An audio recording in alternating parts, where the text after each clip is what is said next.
வணக்கம் நண்பர்களே. இந்தியா இங்கிலாந்து 3வது டெஸ்ட்டு பரபரப்பாக 5 நாளுமே ரொம்ப விறுவிறுப்பாக போச்சு. கடைசியில் இந்தியா வெற்றி நழுவ விட்டாங்க. இது எல்லாருக்குமே ஒரு மிகப்பெரிய ஒரு தாக்கத்தை ஏற்படுத்தியிருக்கு. ஏன்னா இந்தியா ஜெயிக்கிற மாதிரி இருந்தது. ரொம்ப கடுமையான போராட்டம். அதுவும் ரவீந்திர ஜடேஜா பார்த்தீங்கன்னா வாழ்நாளில் இப்படி ஒரு போராட்ட குணத்தை இவ்வளோ லாங் இன்னிங்ஸ் விளையாண்டுருக்க முடியாது. ஆனால் நம்ம இந்தியா டீம் தோக்கிற போதெல்லாம் புலம்பிக்கிட்டே இருப்போம். ஆனால் அந்த இந்தியா டீம் பல கோடி மக்களால் பார்க்கப்படுது. 140 கோடி இந்தியர்கள் பார்க்குறாங்க. ஏன்னா இந்தியா கேப்டனாக இருக்க ரொம்ப கஷ்டம்னு சொல்லுவாங்க. ஏன்னா அவ்வளோ திறமையான ஆட்கள் இங்கே இருக்கிறாங்க. அதில் ஒரு 11 பேர் தேர்ந்தெடுத்து விளையாடுகிற போது அவங்களோட எதிர்பார்ப்பு இருக்கிறது அதிகம்தான். ஆனால் இங்கே சில முக்கியமான ஒரு 4-5 காரணங்கள் இந்தியா ஏன் இந்த மேட்ச் தோத்துது அப்படின்னு நம்ம பார்க்க வேண்டியிருக்கு. ஏன்னா டெஸ்ட்டுன்றது ஒரு பாரம்பரியமான விளையாட்டு. நம்ம 2020 கூட பார்த்தீங்கன்னா நிறைய பேர் ஆர்வ கோளாறுல வேகமாக மேட்ச் நடக்குது, பரபரப்பாக இருக்குன்னு பார்க்கலாம். டெஸ்ட்டை பார்க்கக்கூடியவங்க உண்மையிலேயே கிரிக்கெட் விளையாடக்கூடிய நண்பர்களாக தான் இருப்பாங்க. இதை பார்க்கக்கூடிய நீங்களும் கண்டிப்பாக இப்போ விளையாண்டுக்கிட்டு இருக்கலாம், இல்லை முன்பே விளையாண்டுருக்கலாம். அப்போது அதில் ஒரு ஆர்வம், அதில் ஒரு ஈடுபாடு, அந்த ஒரு விளையாட்டு வீரனாக இருந்து ஒரு ஃபீல் பண்ணக்கூடிய நிலைமை இருக்கும். பாருங்கள், இன்னிங்ஸு பேட்டிங் இங்கிலாந்து பண்ணுறாங்க, 387 ரன் அடிக்கிறாங்க. இதில் பார்த்தீங்கன்னா நம்ம ஏற்கனவே பேசியிருக்கிறோம். அந்த பவுலர் ஆல்ரவுண்டர் கார்சன்டர் 56 ரன்னுக்கு மேலே அடிக்கிறான். எப்போ இந்தியா அதிகமாக விக்கெட் எடுத்து கடைசி ஒரு 3 விக்கெட் எடுக்கிறதுக்கு பார்த்தீங்கன்னா ரொம்ப திணறாங்க. அந்த நேரத்தில் லோயர் ஆர்டர் நிறைய ரன் சேர்த்துறாங்க. இது எப்போவுமே நடந்துக்கிட்டு இருக்கு. அதுக்கு என்ன ஒரு பிளான் சொல்லி இன்ன வரைக்கும் அவங்ககிட்ட இல்லை. அதுக்கு அடுத்தபடியாக பார்த்தீங்கன்னா நம்ம தோத்ததுக்குரிய மார்ஜின் வெறும் 22 ரன்னு. ஆனால் இன்னிங்ஸில் இந்தியா கொடுத்த எக்ஸ்ட்ராஸ் எவ்வளோ தெரியுமா? 32. அதுக்கப்புறம் விடுங்க, இந்தியா 2வது இன்னிங்ஸ் ஸ்டார்ட் பண்ணுறாங்க. இங்கே வழக்கம் போல் பார்த்தீங்கன்னா டாப் ஆர்டரில் ஜெய்ஸ்வால் 13 ரனில் அவுட்டு, கில்லு 16 ரனில் அவுட்டு. ஒரு முக்கியமான கடத்தில் இருக்கும். ஜெயிச்சோம்னா அடுத்து லீட் பண்ண வேண்டிய வாய்ப்பில் இருக்கும்போது முன்னணி பேட்ஸ்மேன் விளையாடணும். சரி, ஏதோ தவறுதல் நடந்துச்சு, பரவாயில்ல. ஆனால் இந்த இடத்துல பாருங்கள், இங்கிலாந்து எவ்வளோ கட்டுக்கோப்பாக பவுலிங் போட்டு வெறும் 18 ரன் தான் கொடுக்குறாங்க எக்ஸ்ட்ராஸ். நமக்கும் அவங்களுக்கு எவ்வளோ வித்தியாசம் பாருங்கள். மறுபடியும் 2வது இன்னிங்ஸ் இங்கிலாந்து பேட் பண்ணுறாங்க.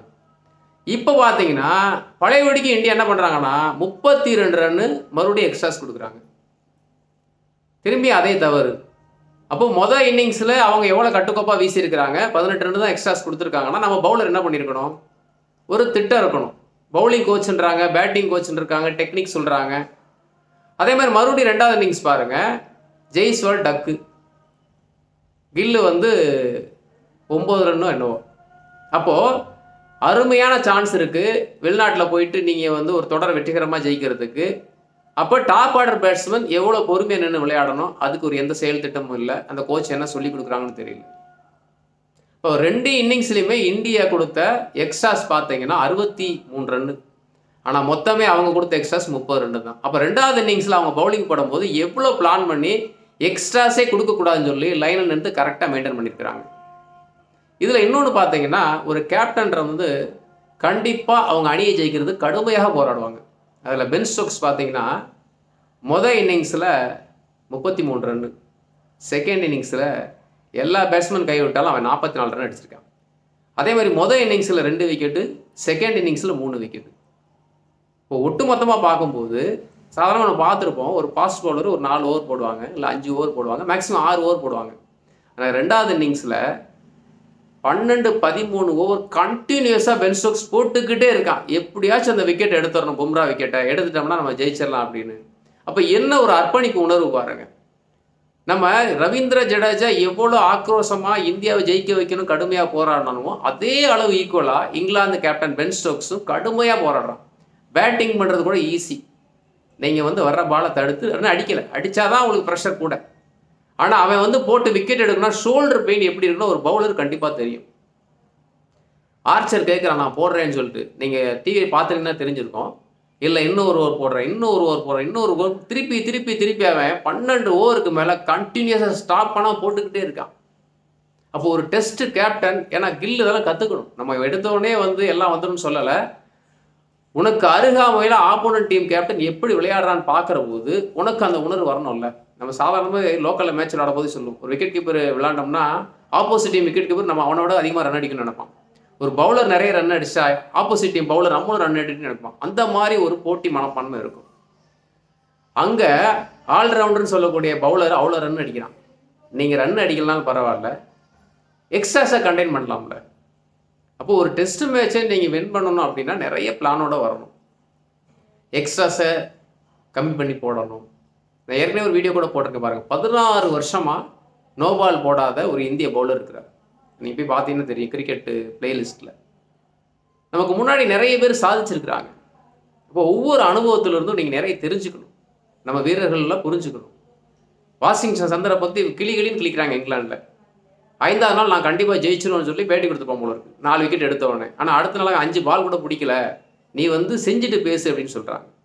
அது உண்மையிலே எதிர்பாரா விதமாக ஒரு டைவ் அடித்து ஆர்ச்சர் கேட்ச் பிடிச்சாலும் அவன் பதட்டத்தில் தான். இந்திய வீரர்கள் முழுக்க முழுக்க பதட்டத்தில் தான் விக்கெட் கொடுத்தாங்க. அந்த கருண் நாயர்லாம் பாருங்கள், மிடில் ஸ்டம்ப் நோர வர அந்த பாலை தடுக்காமல் எழுப்பிட்டு பேட்டை தலைக்கு மேலே தூக்கிட்டு எழுப்பிட்டு விளையாடுறான்.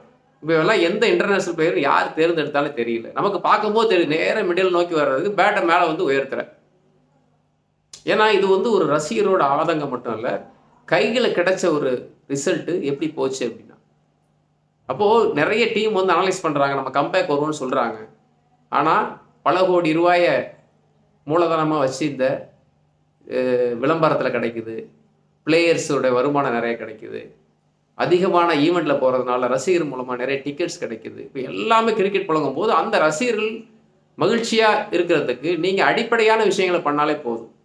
உயிரை கொடுத்து போராடுறான் ஒருத்தன், மற்ற பேர்லாம் எனக்கு என்னன்னு விளையாண்டு போகும்போது ஒரு சராசரி மனிதனுடைய கேள்விதான் இதெல்லாம்.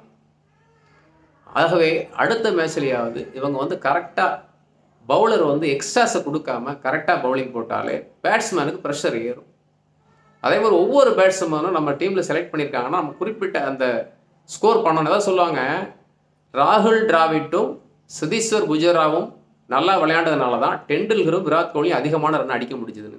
ஏன்னா அந்த 1 டவுனில் வரக்கூடிய பேட்ஸ்மேன் அந்த புது பாலோடைய ஷைனிங்கை தடுப்பு விளாண்டு டிஃபென்ஸ் வச்சு அதை பழசாக்கும் போது அந்த 4th இதில் வரும்போது நல்லா விளையாடுறதுக்கு அவங்களுக்கு கிடைக்கும். அதை பண்ணக்கூடிய இடத்துல கருண் நாயரை உட்கார வச்சு அவன் உடனே அடுத்த ஓவருக்கு ப்ரெஷர் சீக்கிரம் விக்கெட் விழுந்துட்டே தான் இருக்கும். 3ஆம் இடத்துல ஒரு நல்ல பிளேயர் வந்தால் மட்டும்தான் இந்தியா டெஸ்ட்டில் ஸ்ட்ராங்காக நிற்கிறதுக்கு நல்ல வாய்ப்பு. ஏன்னா தார் ரோடு மாதிரி பிச்சு கொடுத்தா நீங்கள் லாஸ்ட் 2 மேட்சும் நல்ல ஸ்கோர் அடிச்சிங்க, நல்லா பவுன்ஸ் ஆகுது, நல்ல சீம் மூவ்மெண்ட் இருக்குது பிச்சு அப்படின்னா ஆட்டோமேட்டிக்காக அவுட் ஆகிட்டு போகிறீங்க.